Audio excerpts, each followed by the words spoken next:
तो कल आपने कार्तिक माह में सुना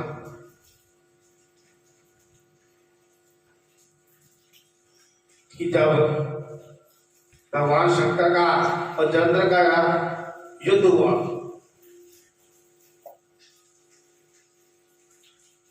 तो शंकर जी ने बैल पर चढ़कर इतने बाणों का प्रहार किया कि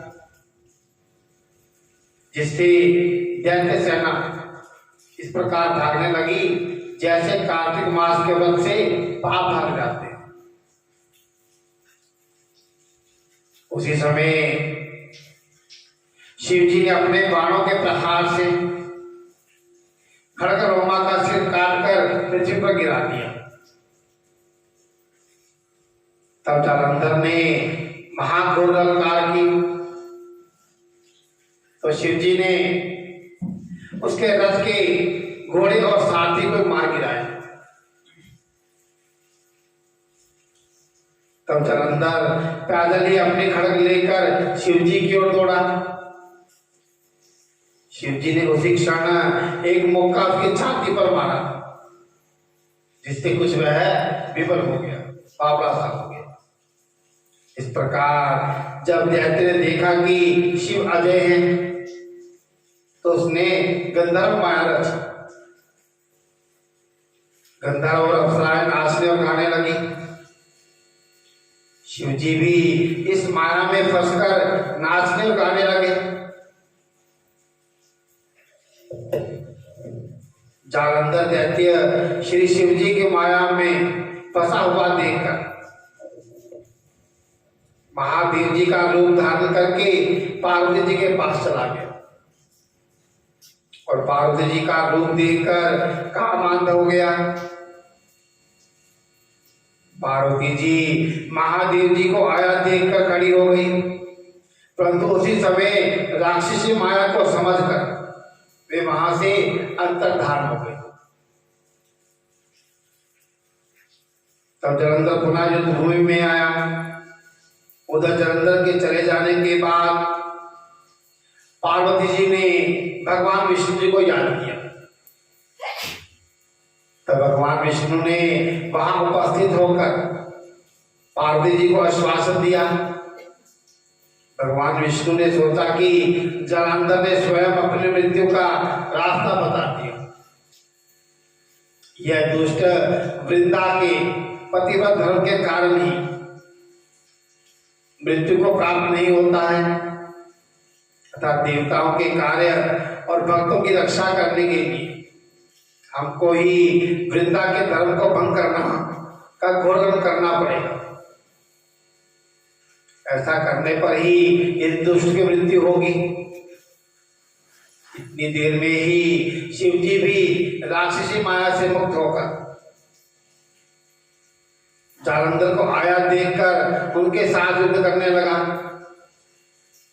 और उन पर अनेकों अनेक बाणों से प्रहार किया।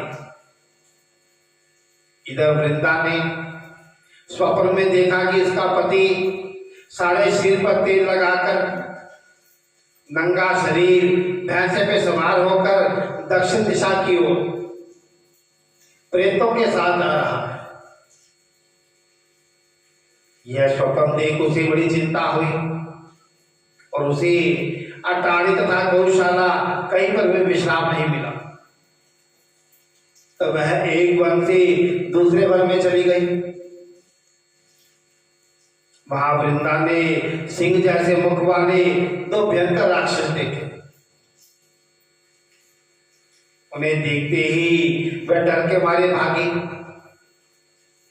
आगे जाकर उसने शिष्यों के साथ एक तपस्वी मुनि को देखा और उससे अपनी रक्षा के लिए कहा। उसकी प्रार्थना पर मुनि ने अपनी एक हुंकार से उन राक्षसों को भगा दिया।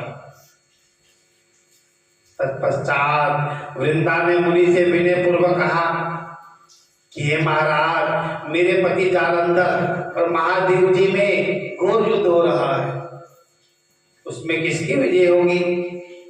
कृपा करके बताइए, क्योंकि आप सर्वज्ञ हैं। यह सुनकर मुनि ने ऊपर देखा। उसी समय दो बंदरों ने आकर मुनि को प्रणाम किया और फिर मुनि के संकेत पर वे दोनों बंदर वहां से चले गए।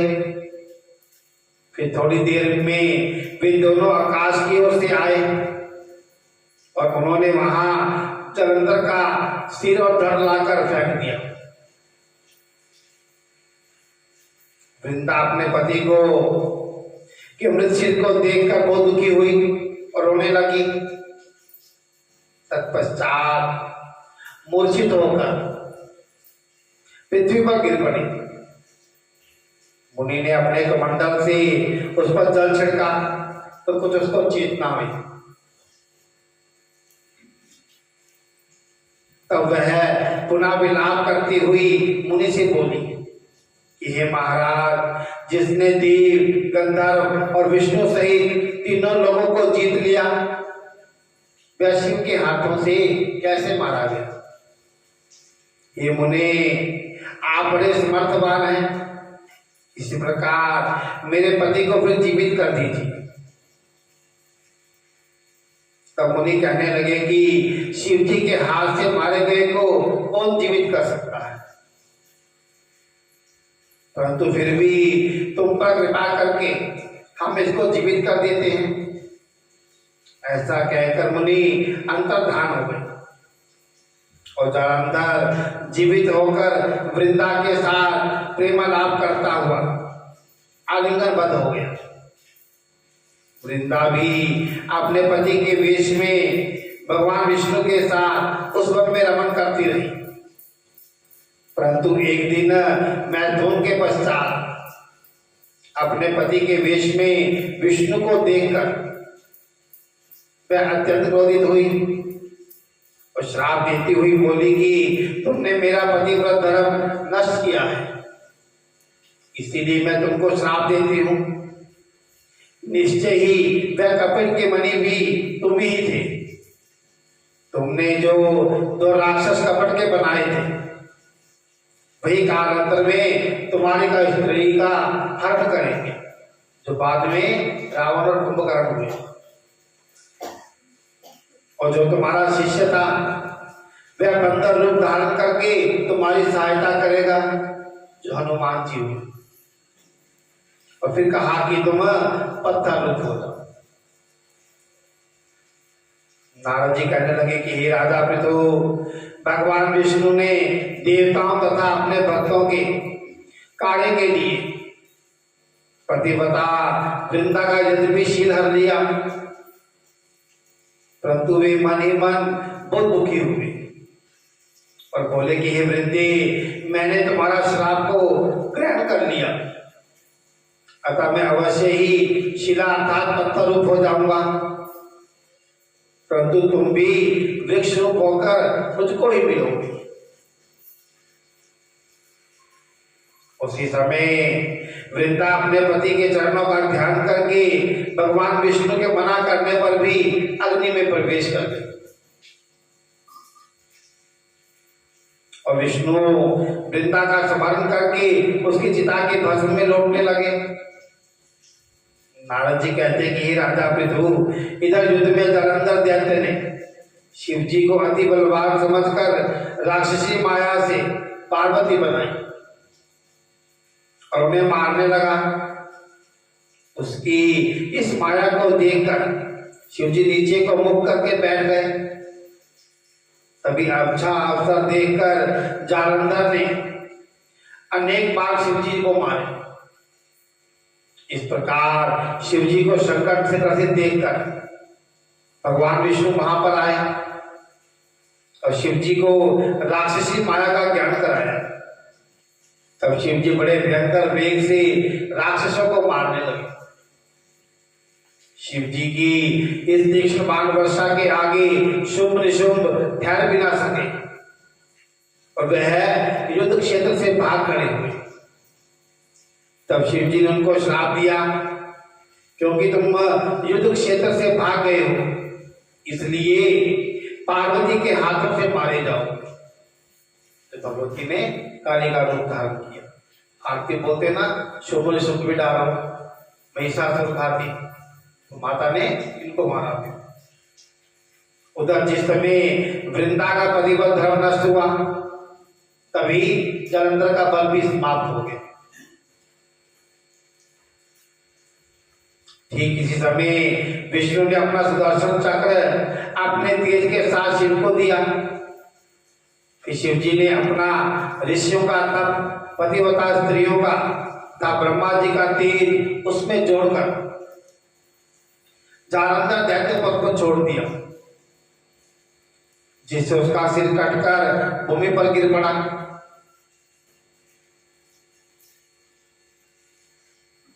सिर और धड़ के अलग होते ही जलंधर का तेज उसके शरीर से निकलकर शिवजी में, पार्वती में समा गया। उधर विष्णु वृंदा की चिता में लौटने लगे। तब सब देवताओं ने शिव जी की स्तुति की और कहा कि हे महाराज, जालंधर को मारकर आपने देवताओं का बड़ा उपकार किया, परंतु एक महान अनर्थ हो रहा है, कृपा करके उसका भी कुछ उपाय कीजिए।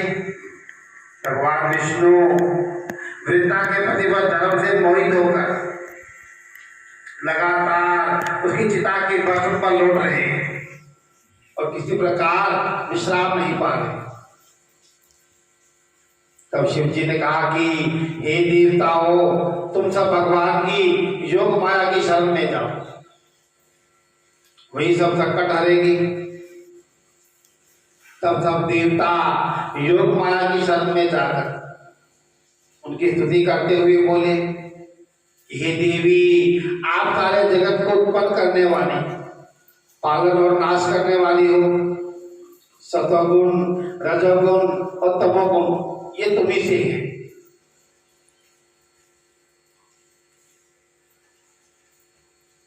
ऐसी प्रकृति देवी को हमारा नमस्कार है। तुम्हारी माया को ब्रह्मादि देवता भी नहीं जानते, उस देवी को हमारा नमस्कार है, जिसके भक्तगण अनादर और मोह को प्राप्त नहीं होते। ऐसी मूल प्रकृति को हमारा नमस्कार है। उस समय देवताओं ने एक तीर देखा और आकाशवाणी सुनी कि गौरी, लक्ष्मी और सरस्वती, रजोगुण, सत्वगुण और तमोगुण रूप में मैं ही हूं। वही तीनों तुम्हारा कार्य सिद्ध करेंगी। उन देवियों की तुम आराधना करो। फिर उन तीनों देवियों ने प्रकट होकर तीर बीज दिए। इन तीनों बीजों को जहां पर विष्णु जी हैं जाकर बोलो और अपने कार्य को सिद्ध करो। देवताओं ने तीनों बीज लाकर जहां पर वृंदा की चिता थी वहां जाकर बो दिए। उन तीन बीजों से तीन वृक्ष पैदा हुए। रजोगुण सरस्वती से आंवला, तमोगुण गौरी से तुलसी और सत्वगुण लक्ष्मी से मालती हुई। जो लक्ष्मी जी ने अपना बीज दिया था वो कुछ ईर्षा से युक्त दिया था, इसलिए मालती का फूल भगवान की पूजा में लेते थे। आंवला और तुलसी भगवान को अति प्रिय हुई। इस प्रकार वृंदा ने वृक्ष रूप होकर भगवान शालिग्राम जी से सहयोग किया। इसी कारण कार्तिक के उद्यापन में भगवान जी की पूजा तुलसी के मूल अर्थात जड़ में होती है। नारद जी कहते हैं कि राजा पृथु, जिस घर में तुलसी का वृक्ष होता है उसमें यमदूत कभी नहीं आते। इसलिए तुलसी को हमेशा घर के अंदर लगाना चाहिए, बाहर नहीं। कुछ लोग क्या करते हैं, घर के बाहर तुलसी रखते हैं। धूल पड़ रही है, मिट्टी पड़ रही है, कुत्ते घूम रहे हैं, पेशाब कर रहे हैं, उसका हाथ आता है। लगाना है तो घर के आंगन के अंदर, नहीं तो मत लगा।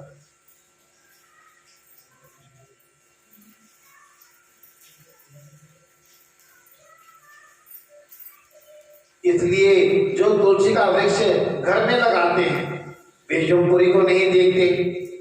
नर्मदा और गंगा का जल और तुलसी का पूजन ये तीनों कार्य बराबर है।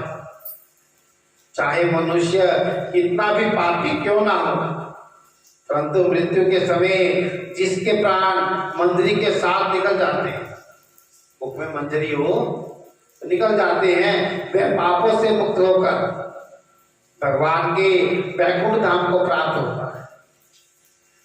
जो मनुष्य तुलसी और आंवले की छाया में अपने पितरों का श्राद्ध करता है उसके पितर मोक्ष को प्राप्त होते हैं। जो मनुष्य आंवले का फल और मंजरी युक्त तुलसी का दल का मुख में रखता है वह साक्षात भगवान विष्णु के समान है। जो मनुष्य कार्तिक के महीने में आंवले की छाया में भोजन करता है, रुद्राक्षी माला को धारण करता है, उसके धर्म, अर्थ, काम और मोक्ष सब प्रकार के कार्य सिद्ध हो जाते हैं। नारद जी कहते हैं कि हे राजा पितु, तुलसी और आंवले का महात्म ब्रह्मा जी भी कहने में असमर्थ है। जो कोई इस कथा को पढ़ता अथवा सुनता है वह भी मोक्ष को प्राप्त हो जाता है। राजा पितु कहने लगे कि हे मुने, आपने कार्तिक मास में विष्णु जी की पूजा का महत्व कहा। इस मास में किसी और देवता की भी पूजा होती है या व्रत होता है तो वह भी कहिए। नारद जी कहने लगे कि आश्विन शुक्ल पक्ष की पूर्णमासी को ब्रह्मा जी का व्रत होता है। कार्तिक कृष्ण की चतुर्थी को गणेश जी का जो आज है, अष्टमी और अमावस को श्री लक्ष्मी जी का व्रत होता है। कार्तिक में जो कुमारी इस व्रत को करती है उसको सुयोग्य पति मिलता है। जो विवाहित स्त्री इस व्रत को करती है उसका सौभाग्य अटल रहता है। प्रातःकाल स्नान आदि से निर्मित होकर चंदन आदि से गणेश जी का पूजन करें। सायंकाल को फिर गणेश जी का पूजन करके चंद्रोदय होने पर ही चंद्रमा को अर्घ्य दें। फिर उत्सव मनाकर भोजन करें। तो कुछ व्रतों का नियम चंद्रमा से होता है। कुछ माता जी बहस करने लग जाती हैं, ले जी आज था जी, वो कल है जी, वो परसों था, पुरानी जगह ये था। ऐसा कुछ नहीं। जिस तिथि का जहां महत्व होता है उसको वहीं पे गिना जाता है।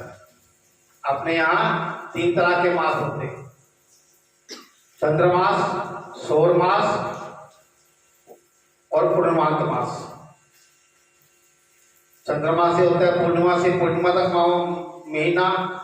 आप साउथ में जाओगे वो अमावस से अमावस को गिनते हैं। और तीसरा होता है सौरमास, संक्रांति से संक्रांति तक। तिथि की मान्यता ऐसी होती है जो त्योहार दिन में मनाया जाता है उसमें सूर्य की गणना गिनी जाती है, और जो चंद्रमा से मनाया जाता है उसकी चंद्रमा से। जैसे पूर्णिमा का व्रत है, पूर्णिमा का व्रत 2 तरह का होता है, एक चंद्रोदय व्यापिनी, एक वैसे पूर्णिमा। उसमें महत्व किसका है? चंद्रोदय व्यापिनी का। ऐसे ही कई बार क्या है, तीज में चौथ आ जाती है, शाम को चौथ का चंद्रमा होगा, फिर चौथ वाले दिन शाम को पंचमी का चंद्रमा होगा। हमने व्रत किसका करना है? चौथ का, तो एक दिन पहले ही करना पड़ेगा। दिवाली भी कई हर तीसरे साल 14वीं में आती है। हर साल अमावस में कभी दिवाली नहीं आती, हर तीसरे साल वो 14वीं में आएगी। इस साल अमावस में है, अगले साल 14वीं में आएगी, उससे अगले साल फिर अमावस में आएगी, फिर अगले साल 14वीं में आएगी। तो तिथि की मान्यता कृपया समझो। वहां बहस मत करो जी हमारे यहाँ ये है पूर्णिमा का, जिसका जहां महत्व है उसको वहीं पर महत्व दिया जाएगा। स्त्री को अपने सौभाग्य के लिए इस व्रत को अवश्य करना चाहिए। नारद जी कहने लगे कि हे राजा मृदु, इस व्रत का एक सुंदर इतिहास मैं तुमसे कहता हूँ, सुनो। भद्रावती नाम की एक पुरी में सुधर्मा नाम का एक राजा था। उसके रविदत्त, सुशर्मा, जय शर्मा, सुशोभन नाम वाले 4 पुत्र और वीरमती नाम की कन्या थी। उस कन्या वीरमती का विवाह देवव्रत के साथ हो गया। वे दोनों बड़े ही प्रेम के साथ रहते थे। एक दिन अचानक घर में बैठे हुए देवव्रत को सांप ने काट दिया, जिससे उसकी मृत्यु हो गई। वीरमती बहुत जोर से रोने और चिल्लाने लगी। उसके चारों भाई तथा माता पिता भी वहां पे आ गए और सारी मुरी दुख रूपी समुद्र में डूब गई। उसी समय दुखों को दूर करने वाले पुलस ऋषि भी वहां पे आ पहुंचे। राजा ने हाथ जोड़कर कहा कि हे महाराज, कौन से पाप कर्म से मेरी कन्या विधवा हुई है? तब पुलस जी ने कहा कि हे राजन, कार्तिक मास में तुम्हारी कन्या ने गणेश चतुर्थी का व्रत नहीं किया था, इसी पाप से वह विधवा हुई है। पुलस जी के कहने पर लगेगी एक समय ब्रह्मा, विष्णु, महेश, इंद्र आदि सब देवता दैत्यों के नाश का उपाय सोचने के लिए इकट्ठे हुए। उस समय ब्रह्मा जी ने कहा कि गणेश चतुर्थी का व्रत सब दैत्यों का विनाश करने वाला है। तब समस्त देवताओं ने कार्तिक कृष्ण पक्ष की चतुर्थी का व्रत किया और दैत्यों पर विजय पाई। विजय प्राप्त होने के बाद सब देवताओं ने गणेश जी से कहा कि वर मांगो। तब गणेश जी ने कहा कि जो स्त्री कार्तिक कृष्ण पक्ष की चतुर्थी को व्रत करे उसका पति चिरंजीवी हो, जो ना करे वह स्त्री विधवा हो जाए। अतः इस व्रत को अवश्य ही सब स्त्रियों को करना चाहिए। पुलस जी कहने लगे कि हे राजन, तुम्हारी कन्या ने इस व्रत को नहीं किया था, इसी कारण वह विधवा हुई। यदि वह अब भी इस व्रत को करे तो उसका मृतक पति जीवित हो जाएगा। यह कहकर ऋषि को चले गए और राजा ने अपने जमाई के मृतक शरीर को तेल में डलवा दिया। जब कार्तिक का महीना आया तो उसकी कन्या ने विधिवत व्रत करके उद्यापन में ब्राह्मणों को बहुत सा धन दिया, जिसके प्रभाव से उसका मृतक पति फिर जीवित हो गया। अतः सौभाग्यवती स्त्रियों को अपने सुहाग की रक्षा और संतान प्राप्ति के लिए यह व्रत अवश्य करना चाहिए। बोलो वृंदावन बिहारी लाल